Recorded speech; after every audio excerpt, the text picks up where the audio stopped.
이번 시간은 성경과 과학 두 번째 시간입니다.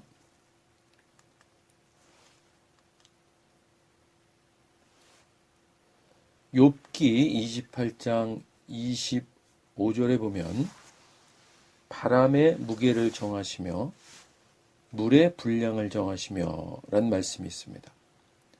여기서 말하는 바람은 히브리어로 루아흐라고 하는데요. 이건 공기를 말합니다. 그러니까 오늘 욥기 28장 25절 말씀은 공기에 무게가 있다는 말씀입니다. 욥기 말씀은 지금으로부터 3500년 전 약 전의 성경 말씀입니다. 이 수천 년 전에 기록된 욥기 성경 말씀에 바람에 무게가 있다는 것입니다. 지금은 여러분 바람의 무게, 공기의 무게가 있다는 것이 상식으로 되어 있지만 그러면 이 욥기 말씀에 있는 바람의 무게, 공기의 무게라는 것은 그럼 과연 언제쯤 이 공기의 무게가 있다는 걸 알게 되었을까요? 이 공기의 무게가 있다는 것은 1640년 이탈리아 과학자 토리첼리가 공기의 무게를 재는, 공기의 압력을 재는 압력계를 제작함으로써 공기의 무게가 있다는 것을 알게 되고 측정하게 된 것입니다. 그러니까 수천 년 전에 기록된 성경 말씀에 17세기나 되어서 알게 된 과학적 사실이, 그것도 아주 놀라운 과학적 사실이 기록되어 있었다는 거예요. 여러분, 성경은 과학 교과서는 아닙니다. 그렇지만 성경 속에 이렇게 놀라운 과학적 사실들이 기록되어 있다는 것입니다. 자, 물에는 고체, 액체, 기체의 3태가 있다는 것을 우리가 알고 있죠. 물이 얼으면 고체, 그죠? 물이 액체 상태로 있을 때는 액체. 그것이 이제 수증기로 이렇게 되면 기체. 그러니까 물은 고체, 액체, 기체 3태로 변화될 수가 있습니다. 그런데 이 물이 온도와 압력에 따라서 고체, 액체, 기체로 3태로 존재한다라는 것을 알게 된 것이 언제냐면 알게 된 것이 BC 640년에서 546년입니다. 그런데 그럼 이 물의 3태에 대해서는 그럼 성경에서는 언제 기록하고 있느냐? 좀 전에 우리가 보았던 욥기 말씀, 그죠? 수천 년 전에 기록된 욥기 38장 30절 말씀에 물은 돌같이 굳어지고 깊은 바다의 수면은 얼어붙느니라. 또 다른 욥기 37장 10절 말씀에 욥기 37장 10절 말씀에 하나님의 입김이 얼음을 얼게 하고 물의 너비를 줄어들게 하느니라. 또 욥기 36장 27절에서 28절 말씀에는 그가 물방울을 가늘게 하시며 빗방울이 증발하여 안개가 되게 하시도다. 구름에서 내려 쏟아지느니라. 그렇죠? 물이 돌같이 굳어진다는 것은 고체 상태를 얘기하는 것이고 안개가 되게 하시도다. 이 말은 수증기 상태의 기체 상태를 말하는 거잖아요. 이렇듯 성경에는 이미 수천 년 전에 수천 년 후에나 알게 되는 그런 성경 과학적 사실들이 기록되어 있다는 사실입니다. 자, 또 보겠습니다. 예전에는 이 아기가 태어나는 것을 어떻게 생각했냐면요. 프리폼드 티어리라 그래서 범유전자설 이렇게 이제 발전을 하는데 자, 그 남성의 정자 그 안에 그 아주 조그만 아기가, 그러니까 그 모든 모양을 갖춘 완전한 아기가 조그만 상태로 존재하고 있다가 그것이 점점 커진다. 이렇게 생각하고 있었어요. 지금으로 생각하면 참 어처구니 없는 생각이죠. 지금은 이제 남성의 정자와 여성의 난자가 결합해서, 그죠? 그래서 아기가 태어난다. 뭐 그렇게 지금은 상식적으로 알고 있잖아요. 그런데 예전에는 그랬단 말이에요. 예전에는. 자, 지금은요. 지금은 이제 DNA가 관계한다라는 것을 너무나 잘 알고 있죠. 그런데 이 DNA에 관한 말씀이 성경에 있더라는 거예요. 고린도전서 15장 38절에 보면 하나님이 그 뜻대로 그에게 형체를 주시되 각 종자에게, 그죠? 각 씨앗에게 그 형체를 주시느니라. 성경에 이런 유전암호에 관한 말씀들이 있습니다. 이런 것들이 다 창조주 하나님이기 때문에 기록하실 수 있는 그런 성경 말씀인 거예요.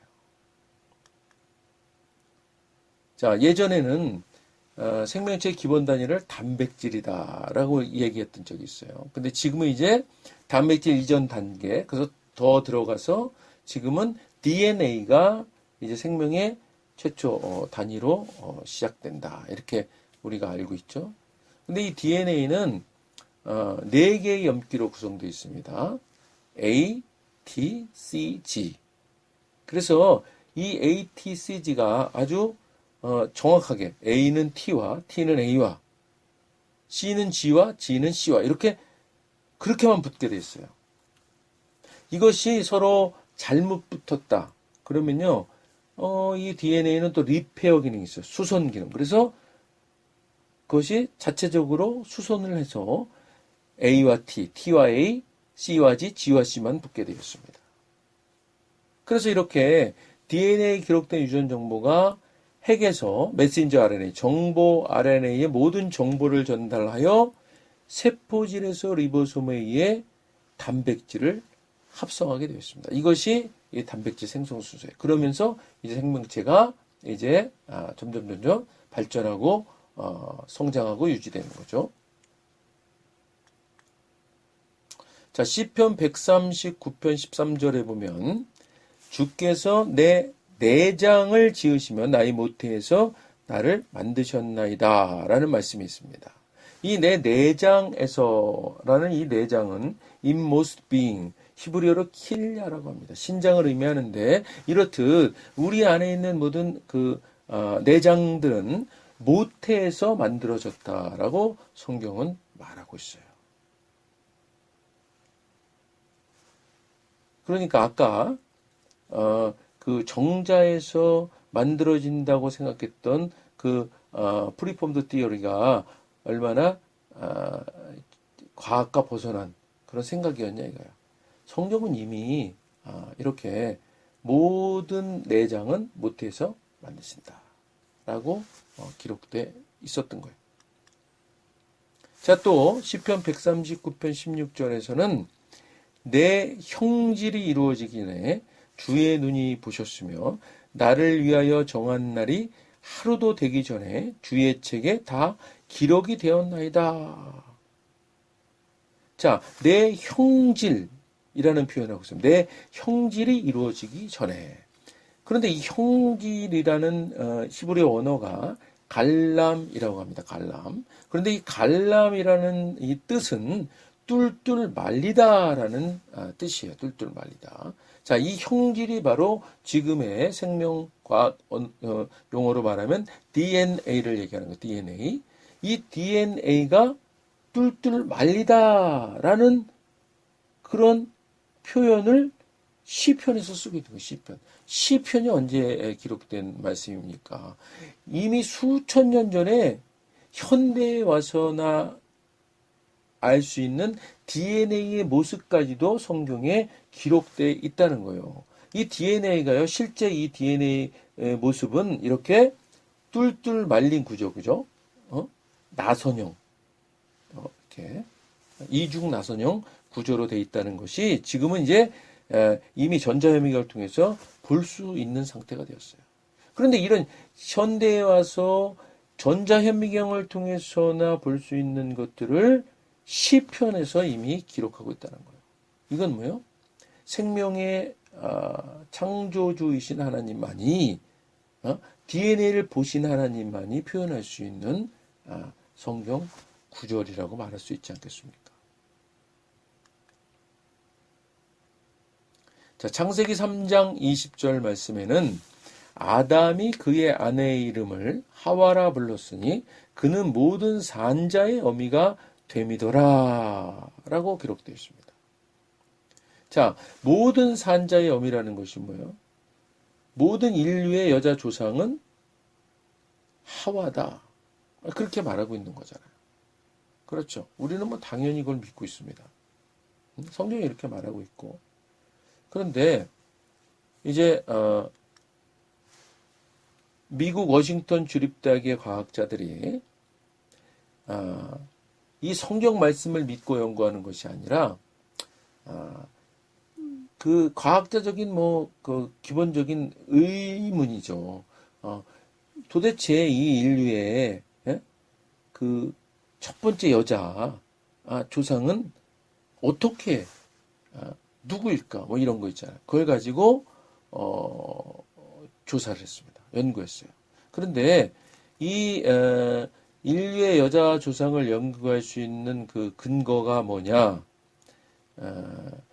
이 DNA 중에서 여자에게만 유전되는 DNA가 있습니다. 그것이 바로 미토콘드리아 DNA라는 거예요. 미토콘드리아 DNA. 핵 바깥에 있는 미토콘드리아. 이 미토콘드리아 DNA는 여성에게만 난자에서만 유전되게 되어 있어요.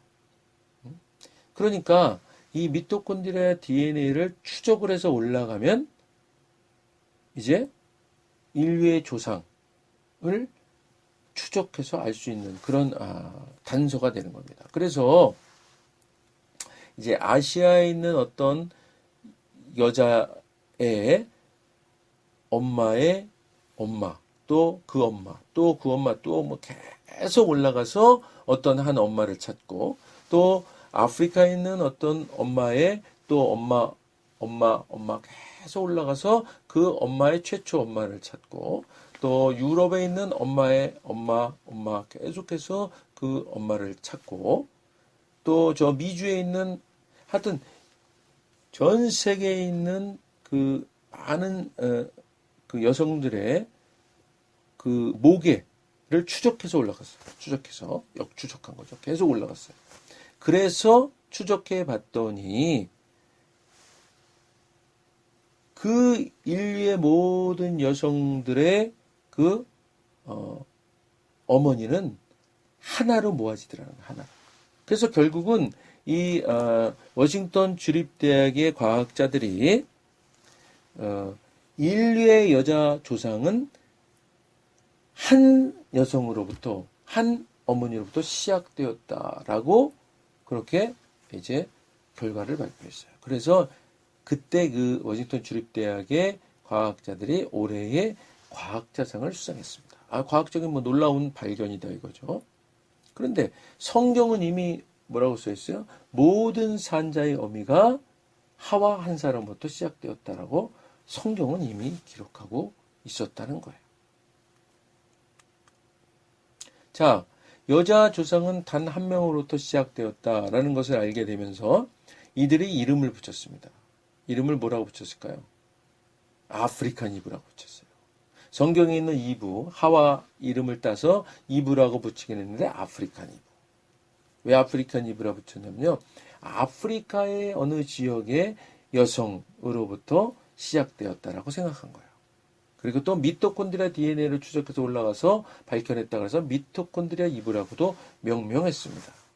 자, 그렇다면 이제 또 한 가지 또 궁금해지는 것은 그러면 남자의 조상은 어떨까? 그래서 인류의 남자 조상 연구를 했습니다. 인류의 남자 조상은 누구일까? 그래서 인류의 남자 조상을 연구를 했습니다. 근데 인류의 남자 조상을 연구할 수 있는 또 방법이 있어요. 그게 뭐냐면 아까 여성들에게는 미토콘드리아 DNA만 저 여성으로 유전된다 그랬잖아요. 이처럼 남성에게만 유전되는 염색체가 있습니다. 그것이 Y 염색체, Y 염색체. 여러분 아시죠? 여성은 XX, 남성은 XY, 그죠? 그 XY 중에 Y 염색체는 남성에게만 유전돼요. 그러니까 동일하게 아까 여성의 그 어머니 이렇게 역추적했던 것처럼 동일하게 남성도 남성의 어머니, 남성의 그죠? 아버지, 또 그 아버지 계속 전 세계에 있는 그 사람들의 아버지를 역추적했어요. 그랬더니 이것도 결국은 어떻게 결과가 나냐면 인류의 남자 조상은 한 사람으로부터 시작되었다. 그래갖고 이 사람들이 또 이름을 붙입니다. 뭐라고 붙였을 것 같아요? 뭐 Y아담? Y맨? 이들이 이렇게 붙였습니다. 남자 조상도 한 사람으로부터 시작되었다. 그러면서 Y 염색체 아담 이렇게 이름을 붙였습니다. 그런데 좀 전에도 자, 이브라는 이름은 성경에 있는 이름은 따와서 이브라고 붙였는데 아프리칸 이브라고 붙이고 그죠? 또 뭐 미토콘드리아 이브라고 붙이고 근데 이 남자는 또 남성의 첫 조상 그것이 성경에서는 아담이라고 했으니까 성경에 있는 걸 따와서 아담이라고 붙였는데 Y 염색체 아담이라고 그랬어요. 이 사람들이 성경을 뭐 믿어서 성경을 증거해서 그러냐? 그게 아닌 것이 이들이 인류의 여자 조상이라고 생각하고 뉴스위크의 그 그림, 자기들의 상상도죠. 그 그림은 마치 원숭이에서 조금 사람된 것 같은. 그럼 그런 모습을 그렸습니다. 남성도 마찬가지예요. 남성도 아주 원숭이를 닮은 그런 사람. 그것이 아담과 하와라고 생각한 거예요. 이거는 다분히 진화론적인 생각을 가지고 머리에 진화론적인 생각을 결론을 가지고 이렇게 생각한 거예요. 그러니까 우리는 성경에서 말하는 아담과 하와를 그저 증거한 것이라고 우리는 기뻐했지만 그렇지만 이 세상 과학자들은 성경에 있는 것을 자기들이 증거했음에도 불구하고 자기들이 가지고 있는 그 진화론적인 선지식 그것을 벗어나지 못하고 이 인류의 그 첫 조상도 원숭이에서 진화된 바로 그 첫사람 그죠? 그러니까 그 원숭이에서 가장 사람에 가까운 그 원숭이 뭐 같은 존재 그 존재라고 생각했다는 거예요. 참 답답한 현실이죠. 이토록 그 진화론이 이렇게 우리 그 사람들을 사로잡고 있는 거예요. 자, 창세기 17장 10절에서 14절 말씀에는 너희 중 남자는 다 할례를 받으라. 대대로 모든 남자는 난지 8일 만에 할례를 받을 것이라. 자, 할례는 이제 죄를 끊고, 그죠? 하나님의 순종하겠다. 그죠? 세례와 같은 그런 영적인 의미가 있죠. 그런데 지금 이 말씀을 보면 그런 영적인 의미와 더불어서 근데 왜 난지 8일 만에 꼭 하라고 했을까? 그러니까 성경을 통해서 과학을 보는 과학자들은 이런 것에 주목하는 거예요. 왜 하필이면 열흘도 아니고 보름도 아니고 30일도 아니고 그리고 왜 난지 8일 만일까? 생후 8일 만에 하라 그럴까? 뭔가 있지 않을까? 그래서 연구했습니다. 그랬더니 우리 몸에서 상처가 나면 혈액이 응고가 되죠. 응고가 안 된 문제가 되잖아요. 그죠? 그래서 응고가 안 되는 질병이 혈우병이잖아요. 그죠? 그런데 이 혈액을 응고하는 물질이 바로 뭐냐면 프로트롬빈이란 말이에요. 프로트롬빈. 그래서 이 프로트롬빈 농도를 조사를 해봤습니다. 그랬더니 생후 3일 된 아이의 프로트롬빈 농도는 성인의 30% 정도에 불과해요. 그러니까 이때 만약에 상처가 나거나 그러면 잘 상처가 아물지 않겠죠. 혈액 응고가 잘 안 되고. 그죠? 그런데 자, 생후 8일 된 아이의 프로트롬빈 농도를 조사했더니 성인의 110% 그러니까 일생 동안 나오는 프로트롬빈 농도 중에 최고치를 이루는 그 정점, 그날이 언제냐면 바로 생후 8일이더라는 거예요. 그러니까 생후 8일에 성경에서 할례 행하라. 이 할례라는 게 결국은 사실은 외과 수술이잖아요. 그죠? 포경 수술. 그러니까 하나님께서는 그것을 프로트롬빈 농도 이런 것을 다 설명할 수 없잖아요. 그죠? 그러면 너무 성경이 두꺼워져요. 그러니까 하나님께서 이제 그 영적인 의미와 더불어 이런 의학적인 그런 의미까지 집어넣어서 너무나 우리 생체를 잘 아시는 하나님이시니까 그래서 가장 외과 수술의 최적기인 생후 8일에 너희가 할례를 포경수술을 행하라 이렇게 한 거예요. 당시에는 수술교육 때 변변이 없었겠죠.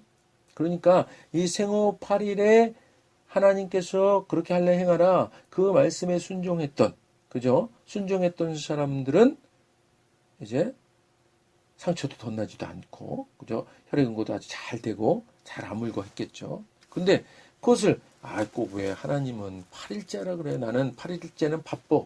우리 애들 8일째 할례 행하기가 힘들어. 그러니까 나는 보름 있다 해야지. 나는 30일 있다 해야지. 뭐 이랬던 사람들은 좀 고생했을 거예요. 그죠?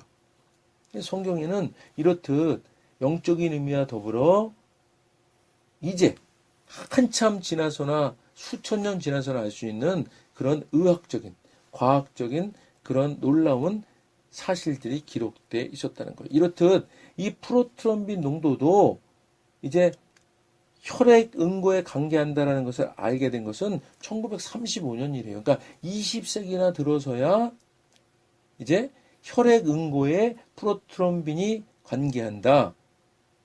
그걸 알므로 인해서 성경에서 왜 난지 8일 만에 외과 수술, 할례를 행하라고 한지를 깨닫게 된 거야. 여러분 놀랍지 않아요? 자, 그리고요. 그것뿐만이 아니라 여성에게는 아주 문제되는 질병이 하나 있습니다. 그것이 자궁경부암이에요. 자궁경부암. 그죠? 자궁경부암. 이 자궁경부암에 대해서 1900년에 미국 산부인과에서 조사를 했더니 유대인 여성이 타민족에 비해서 발병률이 낮은 게 발견됐어요. 그래서 다시 또 1949년에 또 이 자궁경부암을 조사를 했더니 역시 580명 중에서 유대인 여성의 발병률이 낮음을 재확인했어요. 희한하잖아요. 왜 유대인 여성한테만 특히 자궁경부암이 작을까? 응? 낮을까? 1954년에 그래서요. 유대인, 아랍 여성 이런 그 아주 각지에 있는 여성들을 다시 또 조사를 했습니다. 그랬더니 8만 6천 명 중에서 유대인과 아랍 여성의 이 자궁경부암 발병률이 다른 사람의 8분의 1 수준이라는 것을 알게 되었어요. 유대인과 그러면 아랍 여성의 공통점은 뭘까? 또 그거에 주목했죠. 그래서 이번에는 이제 1959년에 인도에서 힌두교도와 이슬람교도를 조사했습니다. 그랬더니 힌두교도와 이슬람교도의 차이는 뭐냐? 자, 이슬람교도와 유대인의 또 공통점은 뭐냐? 이것은요, 남성이 할례를 행한다는 것이죠, 할례를. 그러니까, 그렇다면 이 할례를, 남성이 할례를 행하는 것이 그럼 여성의 자궁경부암에 어떤 영향을 미치는 것일까? 그래서 이제 이 자궁경부암을 일으키는 원인균을 이제 연구를 했더니 이것이 바로 마이코박테리움 스메그마티스라는 균입니다. 근데 이 마이코박테리움 스메그마티스라는 균이 어디에 가장 많이 살고 있냐면 남성의 그 페이스 끝에, 그죠? 주름 잡힌 곳. 그러니까 포경술 하기 전에 주름 잡힌 곳, 그곳에 많이 살고 있는 거예요. 그러니까 이제 기혼 여성들이 그죠? 이 할례를 행하지 않은 남성, 그죠? 남편, 거기서 자궁경부암균이 없는 거예요. 그러니까 유대인이나 아랍 사람들은 그 원인균이 살 수 있는 분을 제거해 버리니까 그만큼 여성의 자궁경부암이 현저히 낮아졌다는 거예요. 그래서 이 자궁경부암을 일으키는 이 마이코박테리움 스메그마티스 균을 가장 잘 방어할 수 있는 방법은 할례다라는 것을 알게 된 겁니다. 지금은 물론 이제 자궁경부암 원인균을 알기 때문에 지금 백신을 맞죠, 백신. 그래서 지금은 이제 방어가 됩니다. 그렇지만 어쨌든 백신이 없었던 그런 시절에 성경은 그 남성에게 할례를 행하라 하신 그 하나님께서 말씀하신 뜻 가운데는 여성의 자궁경부암까지도 방어할 수 있는 그런 의학적인 그런 그 내용까지 성경에 기록해 놓으셨다는 말씀이에요. 자, 로마서 1장 26절에서 27절에 보면 이 때문에 하나님께서 그들을 부끄러운 욕심에 내버려 두셨으니 곧 그들의 여자들도 순리대로 쓸 것을 받고 영리로 쓰며, 이게 무슨 말씀이에요? 여자들도 순리대로 쓸 것을 받고 영리로 쓰다. 여성과 여성끼리 성관계한다는 거예요. 이게 뭘 말하는 겁니까? 레즈비안을 얘기하는 거죠. 동성애. 또 27절에 보면 그와 같이 남자들도 순리대로 여자 쓰기를 버리고 서로 향하여 음욕이 부릴 듯하며 남자가 남자로 더불어 부끄러운 일을 행하여 그랬습니다. 이거 뭐 말하는 거예요? 게이를 말하는 거예요. 그죠? 남성과 남성 동성애 말하는 거예요. 자, 그렇게 되면 어떻게 된다고 했어요? 상당한 보응을 그들 자신이 받느니라. 그게 뭐예요? 이런 에이즈 같은 창궐, 이런 질병들이 창궐한다. 그 말씀을 성경에 기록하고 있는 거예요. 여러분, 성경에서는 이렇듯 동성애는 죄라고 말하고 있는 거예요. 동성애는 금하고 있는 겁니다. 그런데 지금 뭐예요? 차별금지법을 제정해야 된다는 이름으로 동성애를 지금 합헌으로 몰고 가려고 하고 있습니다. 그죠? 여러분, 오늘 같은 이런 설교를 목사가 강단에서 했을 때 차별금지법이 제정되면 형법으로 다스리게 되는 거예요. 이렇듯 무서운 겁니다. 그러니까 교회를 무너뜨리기 가장 좋은 방법이 바로 차별금지법 제정인 거예요. 그러니까 절대로 목숨 걸고 차별금지법 제정은 막아야 되는 거예요. 크리스찬들은. 그런데 이번에 이제 집권 여당이 아주 압도적인 다수당이 되면서 그것을 이용해서 지금 그것도 목사가 NCCK 총무라는 목사가 이 차별금지법 제정을 서둘러야 된다. 이 나라의 더 평등을 위해서 이렇게 말하고 있어요. 세상이 지금 미쳐가는 거 아니에요? 여러분, 차별금지법은요, 그 제정된 나라마다 교회가 무너지고 있는 거예요.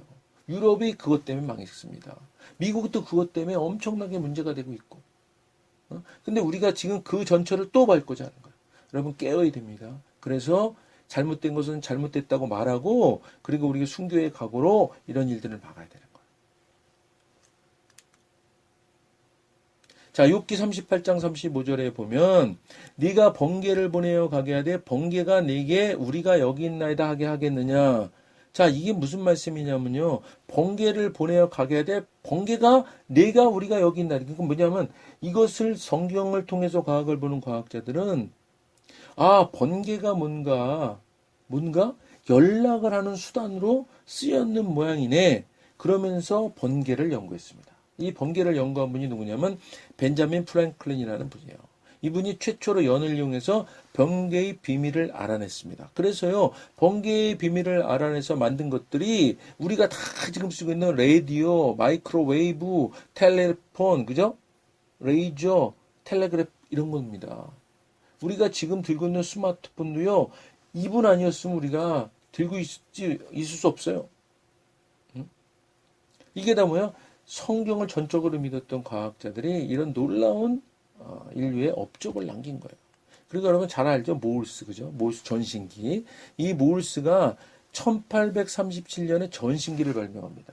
그래갖고 띠띠띠띠 또또또또 하면서 자기 제자 벨에게 최초로 이제 전신기로 전송을 해요. 근데 이 최초로 전송할 때 전송했던 그 전송 구절이 뭐냐면요. 요한복음 3장 16절이에요. 하나님이 세상을 이처럼 사랑하사 독생자를 주셨으니 누구든지 예수 믿으면 멸망하지 않고 영생을 얻으리로다. 요한복음 3장 16절. 자, 이 모울스도 성경을 굳게 믿었던 사람이에요. 그래서 전신기 발명하고 그 기쁨을 요한복음 3장 16절로 표현한 겁니다. 할렐루야.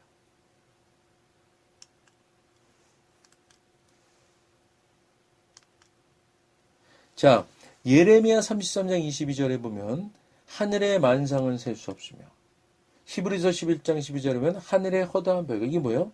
하늘에 엄청나게 많은 별들, 셀 수도 없을 정도의 별들이 있다라고 말하고 있는 게 예레미야에서, 구약의 예레미야에서, 또 신약의 히브리서에서.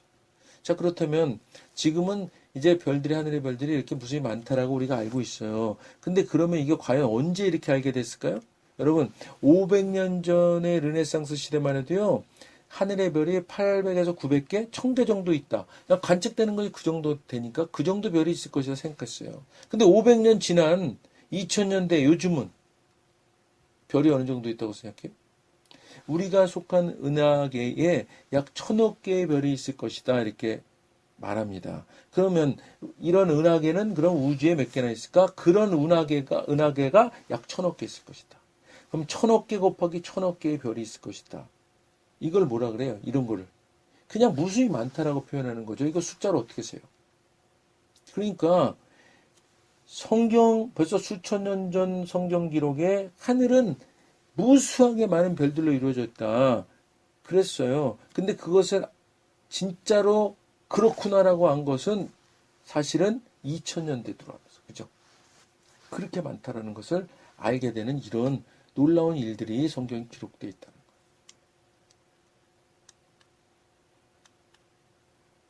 자, 여러분,